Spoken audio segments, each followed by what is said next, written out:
ان کی شادی کو زیادہ دیر نہیں گزری تھی، بس چند گھنٹے ہی گزرے تھے۔ میاں بیوی رات کا کھانا کھانے بیٹھ گئے۔ اچانک کسی نے دروازے پر دستک کی۔ خاوند کو بڑا طیش آیا کہ یہ کون ہماری خلوت میں مخل ہو رہا ہے۔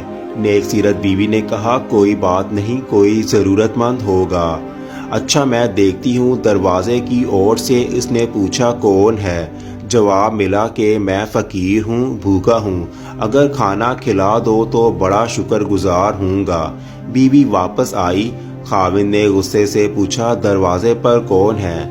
بیوی نے جواب دیا، کوئی فقیر ہے، کھانے کا طلبگار ہے۔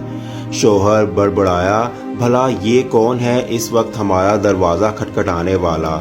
وہ تاؤ میں آ کر باہر نکلا اور اس فقیر کو مارنا شروع کر دیا۔ وہ بیچارہ معذرت کرتا رہا، مگر شوہر کا پارا چڑھا ہوا تھا اور وہ اس کی پٹائی کرتا رہا۔ فقیر ہانپتا کانپتا واپس چلا گیا۔ اس کے جسم پر خراشیں آ چکی تھی، بھوک بھی بڑی سخت لگی ہوئی تھی۔ آج تک ایسا نہیں ہوا تھا کہ وہ کسی دروازے پر گیا ہو اور اس کے ساتھ ایسا ظالمانہ سلوک کیا گیا ہو، مگر کیا کیا جائے، قسمت کی بات ہے۔ شوہر واپس آ گیا۔ اب اس کا موڈ آف ہو چکا تھا۔ وہ بڑبڑاتا ہوا کھانے پر بیٹھ گیا۔ اس کی دلہن پریشان نظر آ رہی تھی۔ پھر اچانک شوہر کی طبیعت خراب ہو گئی اور اسے چکر آنے لگے۔ اسے یوں محسوس ہوا جیسے کسی نادیدہ طاقت نے اسے دبوچ لیا ہو اور وہ بری طرح چلا رہا ہے۔ اسی حالت میں وہ گھر سے باہر نکل گیا۔ اس کی دلہن نہایت غمگین ہوئی اور پریشانی کے عالم میں شوہر کا انتظار کرتی رہی، مگر وہ گدھے کے سر سے سینگ کی مانند اس طرح غائب ہوا کہ پھر نہ آیا۔ ایک دن نہیں، ہفتے گزر گئے، اس کی تلاش جاری رہی۔ رشتہ دار سب ہی پریشان تھے، ہر جگہ تلاش کیا گیا مگر بے سود۔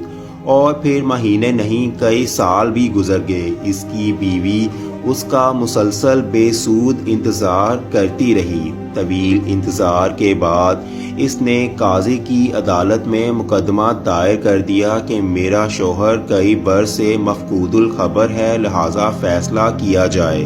چنانچہ عدالت نے شریعت مطہرہ کی روشنی میں اس کا نکاح فسخ کر دیا۔ پھر اس کی شادی ایک نیک دل شخص کے ساتھ ہو گئی۔ شادی کو چند دن ہی گزرے تھے کہ پھر وہی حالت پیش آئی جو اب سے کئی سال پہلے پیش آئی تھی۔ عورت نے دسترخوان پر کھانا لگایا ہی تھا، شوہر کھانے پر بیٹھا، ابھی چند لقمے ہی لیے تھے کہ کسی نے دروازہ کھٹکھٹایا۔ شوہر بولا، یہ کون ہے جو اس وقت ہماری خلوت میں مخل ہو رہا ہے؟ میں دیکھتا ہوں۔ اس کی بیوی کہنے لگی، آپ بیٹھے رہیں، میں جاتی ہوں۔ پھر اس نے دروازے کی اور سے پوچھا، تم کون ہو اور کیا چاہتے ہو؟ دستک دینے والے نے کہا کہ میں فقیر ہوں، کئی دنوں کا بھوکا ہوں، کوئی مجھے کھانا کھلا دے۔ بیوی واپس آئی، شوہر کو بتایا کہ ایک فقیر ہے، کئی دن سے بھوکا ہے اور کھانا مانگ رہا ہے۔ شوہر نے اسی وقت دسترخوان سے کھانا اٹھایا اور بیوی سے کہا، جاؤ اسے دے دو اور فقیر سے کہو خوب پیٹ بھر کر کھائے، اور اگر کھانا بچ گیا تو ہم بھی کھا لیں گے، ورنہ اور کھانا پکا لیں گے۔ بیوی کھانا لے گئی، اس فقیر کو پیش کیا، پھر لوٹ آئی۔ بیوی کی آنکھوں میں آنسو تھے اور وہ رو رہی تھی۔ شوہر نے پوچھا، کیا ہوا، رو کیوں رہی ہو؟ فقیر نے کوئی سخت بات کہہ دی ہے؟ بیوی نے روتے ہوئے جواب دیا، نہیں نہیں، ایسی کوئی بات نہیں۔ یہ فقیر جو اب ہمارے دروازے پر بیٹھ کر کھانا کھا رہا ہے، دراصل وہی شخص ہے جو کئی سال پہلے میرا شوہر تھا۔ میری اس سے شادی ہوئی تھی۔ پہلی ہی رات ایک سائل ہمارے دروازے پر آیا تھا، اس نے کھانا مانگا۔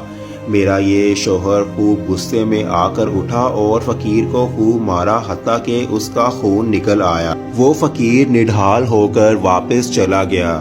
پھر اچانک میرے شوہر کو یوں محسوس ہوا جیسے کسی نادیدہ طاقت نے اس کے حواس سلب کر لیے ہوں۔ وہ گھر سے بھاگ گیا۔ ہم نے اسے بہت تلاش کیا مگر وہ نہ ملا۔ اب مدتوں بعد میں نے اسے سائل کی حیثیت سے دیکھا کہ وہ ہمارے دروازے پر کھڑا ہے اور بھیک مانگ رہا ہے۔ اس کے شوہر نے یہ بات سنی تو وہ بھی رونے لگا۔ بیوی نے حیران ہو کر پوچھا، آپ کیوں رو رہے ہیں؟ وہ بولا، کیا تمہیں معلوم ہے کہ تمہارے سابقہ شوہر نے جس آدمی کو مارا تھا وہ کون ہے؟ تو وہ کہنے لگی، تم ہی بتاؤ وہ کون ہے؟ شوہر نے بتایا کہ وہ شخص میں ہی تھا جسے اس نے اس دن مارا تھا۔ پاک ہے وہ ہستی جس نے ایک متکبر شخص سے ایک فقیر اور مسکین کا بدلہ لے لیا۔ مجھ سے اس نے جو صفاقانہ سلوک کیا، جس طرح میری بےعزتی کی اور مجھ پر جو گزری، اللہ نے یہ سارا ماجرا دیکھا اور اللہ نے اس ظلم کا بدلہ خود لے